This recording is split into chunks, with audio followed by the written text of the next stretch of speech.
Hey everybody, Michael Snyder here, Pacific Northwest Weather Watch. Today is June 9th, and right now we're taking a look at the mid-level water vapor loop. If you look close, you can kind of see the next storm system moving towards the west coast for California there. You can also see this moisture coming from east to west all the way back into some of western Washington, very north portions of Oregon here. Should continue to move across some areas of British Columbia as we go on into tomorrow as well. Some much needed rainfall falling out there. We'll see how much we're going to get. We'll take a look at the models here in a moment. And this is just a reminder, if you want a nice, affordable home weather station, you can watch that rainfall. You can see when it stops and when it ends due to that haptic rain gauge up there. It's all solar powered and wireless. Click on the link down below to save 10% off. This is my house right now. And you can see it's actually calling for moderate rain right now. It's hitting that haptic rain gauge, 12/100ths of an inch so far. Helps to water the garden out there. You can see lightning detection system, barometer, and temperature out there as well. So, yeah, much needed rain going on right now. We've been quite abnormally dry here across Pacific Northwest, and we still have some of these flood watches here across some of eastern Oregon, Idaho, Montana, and even up for north portions of Washington as well.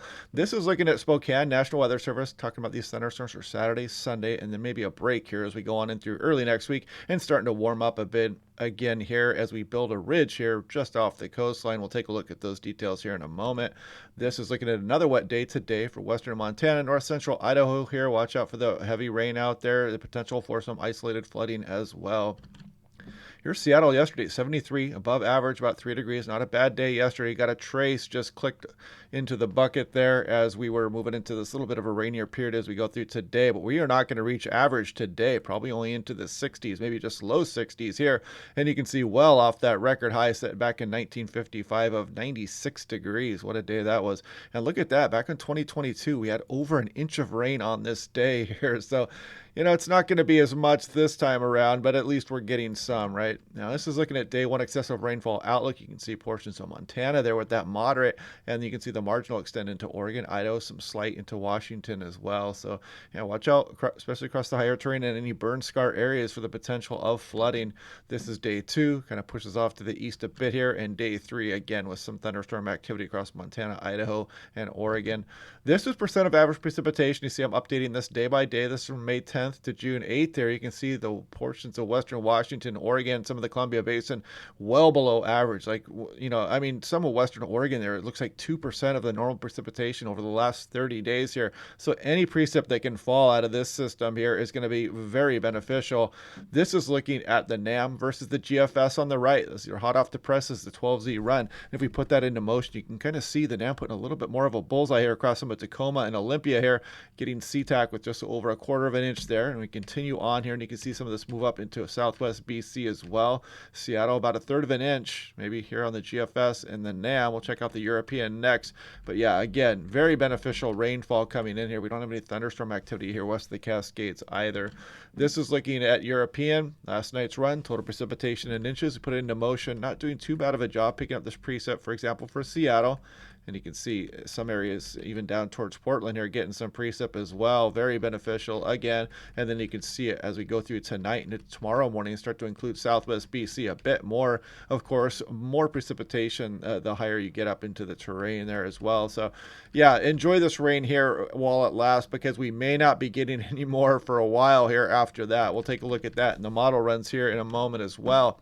Starting now, here's last night's European run. You can see the ridge kind of dominating on weather here, but there is that clockwise rotation around this and the counterclockwise here, so it's helping to funnel some of the steeper moisture back up over into the Pacific Northwest. So if I put that into motion, you see that next low pressure system move towards California, and then we build another ridge here across the Pacific Northwest just off the shoreline here.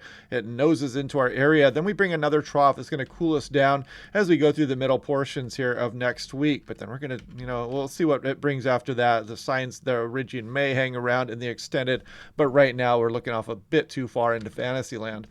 This is the national blend of models. Look at today for Seattle, just low 60s, maybe up towards 70 for some of the Willamette Valley. A little bit warmer, of course, as you go east into the mountains.